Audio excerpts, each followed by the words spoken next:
Hey YouTube. Excuse me. It's been a minute since I made a last video. I wanted to make a video regarding the COPS. It's called the COPS grant. And this is on the Department of Justice website. You can see it. I'll add the link in the description below. I'm not sure if you can see that. Okay. So that's the topic of this video today. What I really want to discuss is our foreign interests and special interest groups. Obviously, they are dictating our policy and our politics, but are they also creating armed forces on U.S. soil to do their bidding? Essentially, this is what it comes down to. As you know, in America, there is a lot of topic in the past 10 years about nationals, foreign nationals buying property within certain areas, like Los Angeles, for example.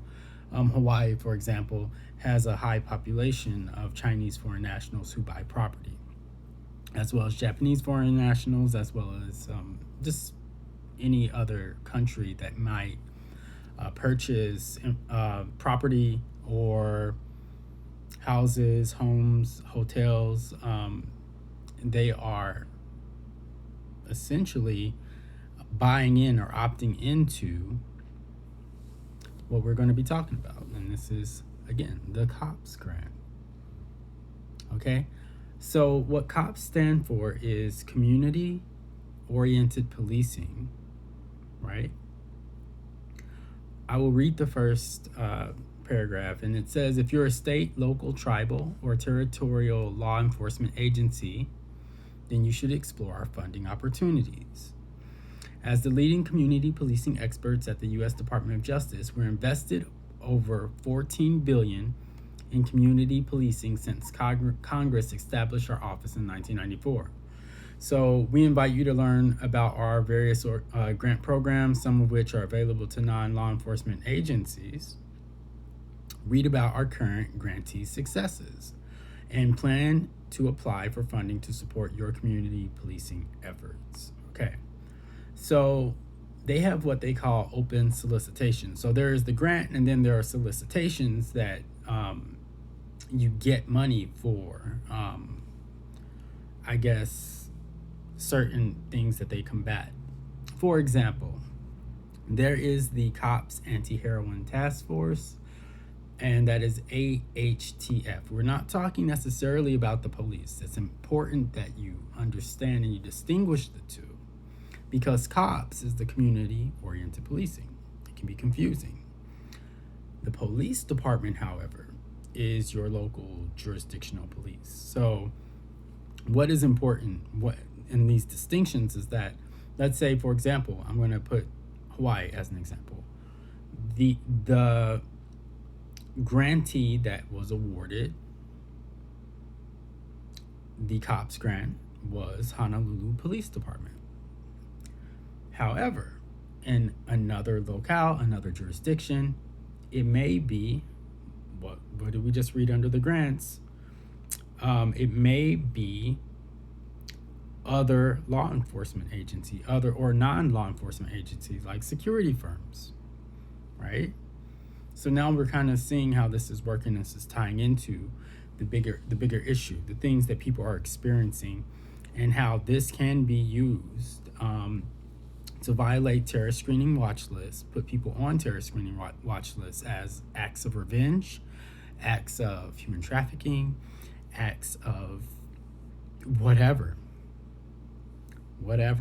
They can put you on this list because right now this is telling you that currently you can tap into $14 billion in community policing money if you are a non-law enforcement agency.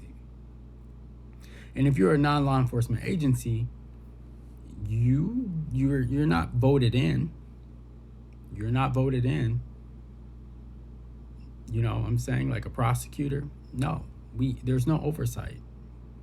So these non-law enforcement agencies that can tap into this $14 billion for community-oriented policing can most certainly be used to execute special interests on American soil by foreign nationals. Let me ask you a question. If you buy property, okay, who is more likely to attend community watchdog groups or meetings or conduct those meetings, right? Who has the more say? Is it the renters or is it the buyers? It's the buyers. It is the buyers. It's the people who own the property, the people who own the houses. They are the ones who will orchestrate the meetings. They are the ones who will have the most say in the meetings. They are the ones who will determine what happens with the meetings. So they are the ones who are tapping into this $14 billion. And they are deciding how that's executed here on American soil. And they are foreign nationals. This is special interest being carried out on American soil. Now we know the fusion centers, they are an interdepartmental, interagency organization or department basically that shares information, analytics, and data. And what that data is, it's terrorist watch list screening, it's blacklists, it's all of these things that people are placed on. But there's no oversight because it's so secretive that they could be doing anything on these lists. Any data that is shared, it's not public knowledge, so we don't know. And we're talking high-level security clearance information. In some aspects, we don't know. So $14 billion to do what? For community policing? Please tell me. Well, let's look into their solicitations. Cops Anti-Heroin Task Force, AHTF program. Okay? If you read into these, the drug programs, that it specifically states and it specifically highlights that these programs are to stop distribution and selling. The programs are not meant to, the money is not meant to be used to prosecute or to stop users from using. This is not meant to seg or even be merged into drug rehabilitation services or prosecution of the use of drugs by drug users. This is a very important distinction because this alone is being used to wage war on innocent individuals who are caught up between your dealers, your distributors. This is being used to wage war on drug users. And when I say wage war on drug users, you're going to ask me what that means. I mean, we're talking about experimentation. We're talking about MK Ultra. We're talking about things like that. We're talking about weapons testing. We're talking about microwave technology, milliwave technology that can produce effects of degradation of and use of drugs. Example, microwave weapons. Like, I don't know what's going on with me, right? They've used so much technology on me when I was in Honolulu that I now have a speech impediment. There's something wrong with the way I talk. I don't speak the same. I have like a lisp or something. And this is because they constantly targeted my teeth, microwave my soft tissue, and it sort of pushed around some of my lower jaw, my teeth, you know what I'm saying? And this can be used to mimic drug use or drug abuse, basically. People who are microwave, they are dehydrated constantly. You use drugs, heroin, meth, weed, you use any drug, you are dehydrated. You roll with Molly, you are dehydrated. So these microwave weapons, they evaporate the water within your body. They dehydrate you. They deplete you. They can knock your teeth out. They can damage your skin. There are ways to mitigate that. But essentially what comes down to is that these weapons and these things that are being used, like the Ravenclaw from Raytheon, or the Pain Ray from Lockheed Martin, the things that are being used, or Vercator attacks, they can mimic drug abuse, addled lack of concentration, addled mind, loss of thought, things like that. You know what I'm saying? So it does all interconnect. And you got to ask, 14 billion, why is the Justice Department funding arming community-oriented policing participants? Why are we arming? Has law enforcement been that ineffective here in this country? I disagree. I think the police, when the policing is right, I'm not speaking about Honolulu Police Department. I'm talking about the rest of my life, where I've had no problems with police, where I've actually had to call police and I've had encounters with police. They've done an exceptional job. And it's a hard job to do.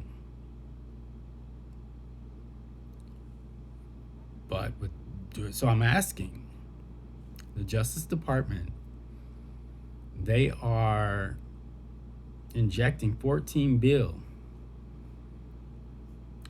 Are the police doing that bad of a job that they need this money to continue their war on drugs, their war on active shooters, their war on community policing development programs? Some of this stuff is really legit. Some of this stuff is legit. It's needed. It's needed in some neighborhoods. Some neighborhoods need to be cleaned up. And then other jurisdictions, I'm sure they're using the money as intended. But you have to understand, my personal experience with this has been coming from a corrupt state, the state of Hawaii. And the Honolulu Police Department in particular. I can't speak on Hawaii Police Department as a whole. I can't speak on that. What I can speak on is Honolulu Police Department's mishandling and misappropriation of the grant money that they're receiving. Okay, so what are the solicitations? I'm going to just go down the list so you guys can just get a good understanding of the funding. And then if yours is being misappropriated or used, if it's being used to fund what we call gang stalking, which is just, it's not electronic harassment, people. They are physically harming you. So it's not electronic harassment. This is physical harm. This is permanent damage being done to your body. There are even ways that they can turn their radio scanners, two-way radio scanners. Those are powerful radio. They can turn that into a weapon to electronically harass you. But essentially what that does is it microwaves you. It's a microphone, and microwaves you. They can turn their scanners, also the speeding scanners, they can turn that into a weapon. So let's just go over the solicitations, and then you guys can get a good idea of, are your local agencies, are they abusing these funds? Are they being, is the money being used to fund special interests by foreign nationals? These are questions that you're going to have to ask yourself. I mean, just dig into it, because it needs to be brought to light. What is this money being used for? And you can't just block it behind a wall. This is 14 bill of our tax, but we pay taxes for this. 14 bill. You're going to tell me, what are you using it for? If it's supposed to be for my benefit, I want to know, right? Don't you want to know? Okay, so solicitations, 2020 open solicitations for this year We have the Cops Anti-Heroin Task Force. We have the Cops Anti-Methamphetamine Program. It's called CAMP, C-A-M-P. We have the School Violence Prevention Program, SVPP. We have the Community Policing Development, CPD program. And then we have the Preparing for Active Shooter Situations, the PASS program. Law Enforcement Mental Health and Wellness Act, LEMHWA, Tribal Resources Grant Program, Technical Assistance, Coordinated Tribal Assistance Solicitations, Cops Hiring Program, that's COPS hiring program, not the police hiring program. That is where they hire a lot of military, ex-police, and security guards, security agents, and PIs as well. Community Policing Development, micro grant program. Okay, so when I actually called a fusion center. I wish I had the recording for you guys. I do have it on my recorder, but I'm not gonna bother with it. Maybe I'll make it in another I'll give it to you in another video. But I called them and I asked them specifically, what is the tribal what's the tribal grant program about? And the guide responded, tribal can be anything. It could be Hawaii Protective Services. It could be tribal as in on a reservation. It could be anything. It could be tribal as far as the Federated States of Micronesia. It could be anything. So these agencies that they're creating for their communities they can have access to these grants, right? So here we go. Here's a question for you. I made a video about vigilante justice for hire. Can we actively, this is a question, can we actively monetize, incentivize justice? Can we do that? I mean, it sounds like a great way to keep everything in check. But then if you're relying on that paycheck, if you're relying on that, tapping into that 14 bill, then you're going to be looking. You're going to be looking for crime, looking for terror suspects, looking for active shooters, looking, because that is your livelihood at that point. That's good money. 14 bill, right?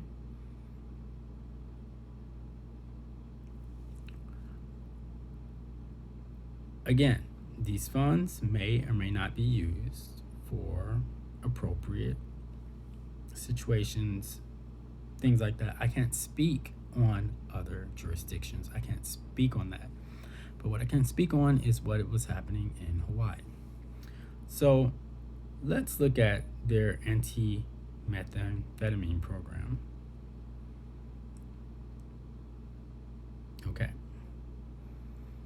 And I'm going to read a little bit regarding this. And remember, keep in mind, keep in the back of your head, this is all, it doesn't matter who gets the grants, because this is all organized through community-oriented policing. That is what it stands for, COPS. Who controls the property? They are the ones who have the say. They are the ones who are implementing and instituting actions in your community. They are the ones using that 14 bill. They are the ones. So who are the owners? Who are the leaders here? Why are they not elected?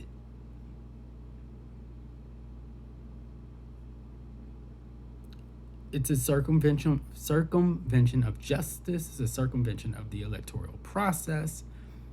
What is going on here? This loophole is causing a lot of problems. A lot of problems. Let me read it, okay? So this is just the methamphetamine program. I highly suggest everyone, if you're looking for ways to prove that you are being unfairly targeted, unfairly pursued by law enforcement, by security agencies, I'm giving y'all a lifeline. Go for the funding. Because you cut the umbilical cord, there's no more nutrition. Go for the funding. Okay, let me read this.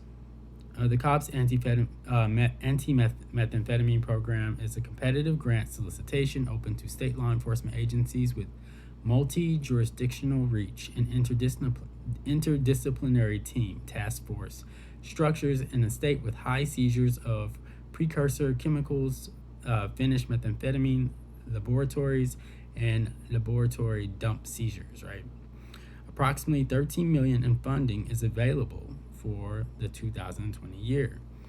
Each grant is 3 years, 36 months in duration, and there is no local match.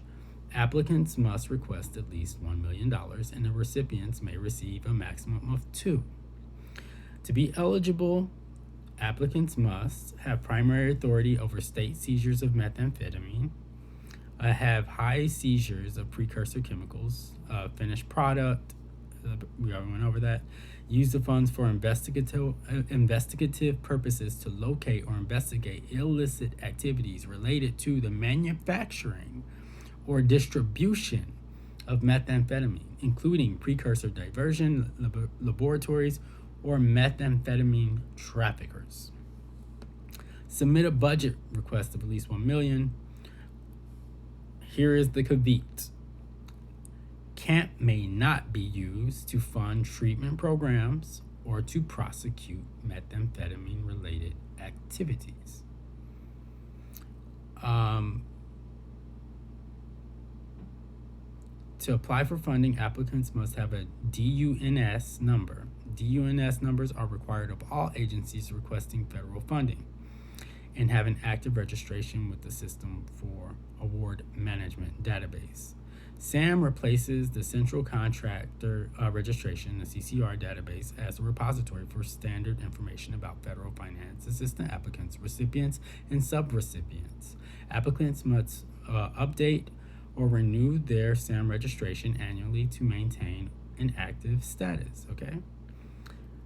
On this page, we have, or on the site, sorry. On the site, we have an awardees list, a grantees list, right? Those who have been awarded money for the COPS grant. Now, and here is very important because, like we mentioned, it doesn't necessarily go to your local PD.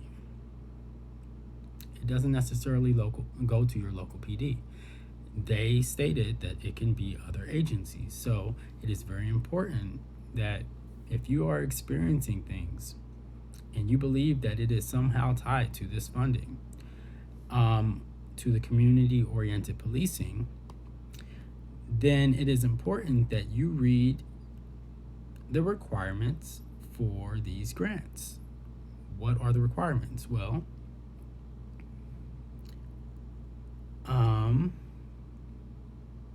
what are the compliance requirements?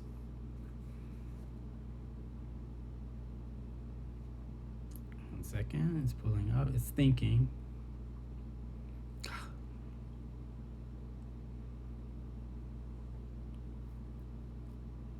Okay.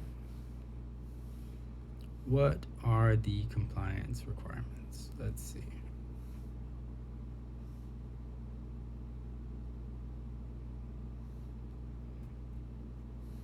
Sorry, I'm having some app issues.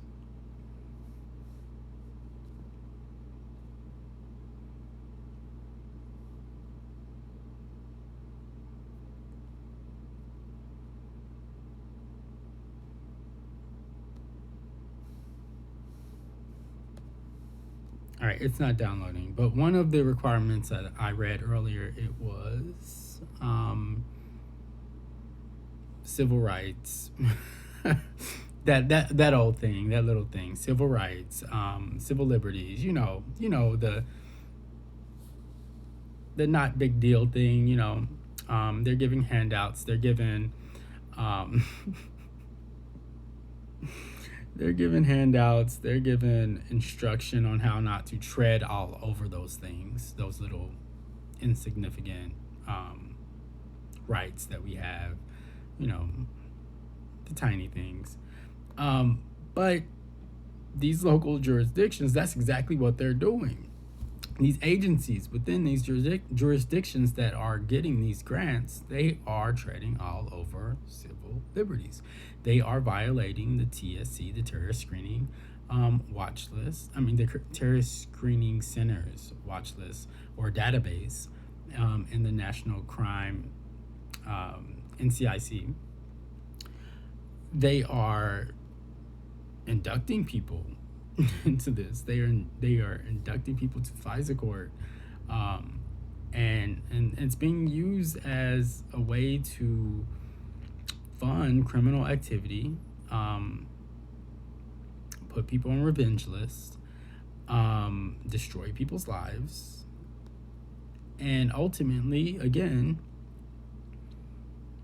provide major funding for all of those who are vested, all of the people, your friends, your families, you know, it's like a friends and families plan, right? Everybody gets a little bit of the security money. Everybody gets a bit of that 14 bill, right? So, and there's other monies that are accessible through this too. So, very important topic, very important questions that need to be answered, you know. Um,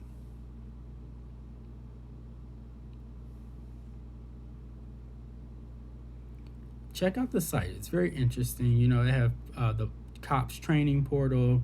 They have what's new in blue. They have dispatch, blue alert. They have the beat. It's a whole website on the Department of Justice dedicated to community-oriented policing, which is not necessarily a bad thing, guys. That's not a bad thing. It's just that when you're trying to preempt law, when you are trying to preempt crime, and you are monetizing that, that is where we run into issues. That's where we run into problems, right? And that's what needs to be addressed here. Because again, it is circumventing processes that we have for a very good reason. Circumventing process that we have for a very good reason. You know, our judicial process. You know, our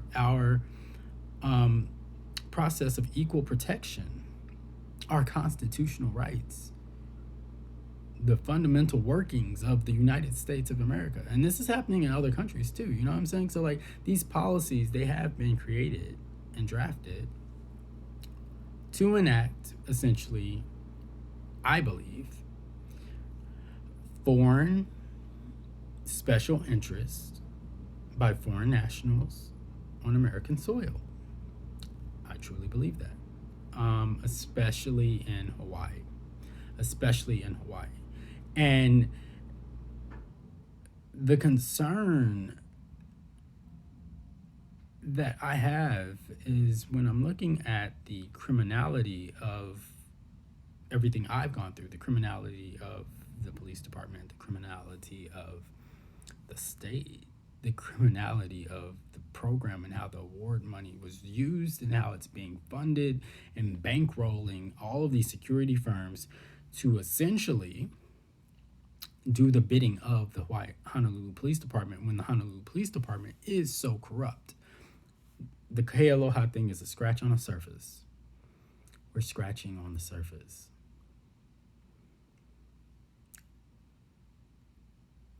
You can't make this up.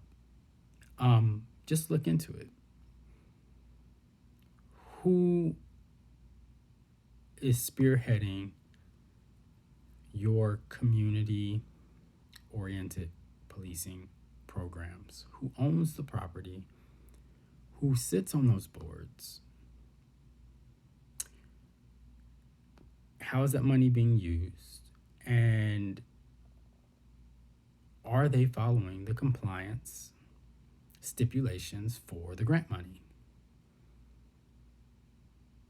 That's what this information is here for, folks.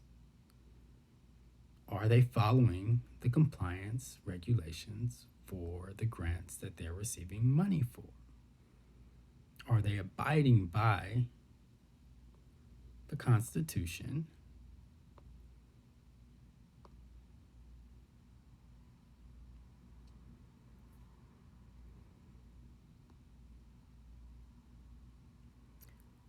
So check it out. I'll put the link in the description. It is on the Departments of Justice website. I don't think the program is necessarily bad, but I see a lot of loopholes here and a lot of loopholes that need to be closed because they are pretty critical ones. They're critical ones, and discussion is needed. It's needed, guys.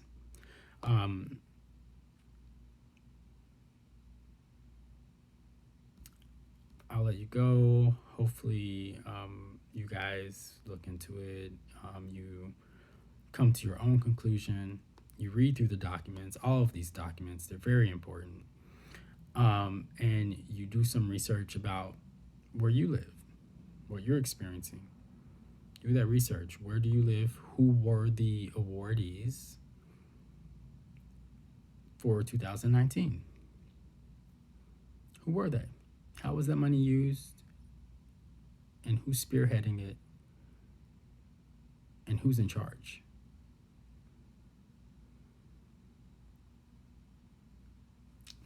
All right. See you guys later. Thanks for watching.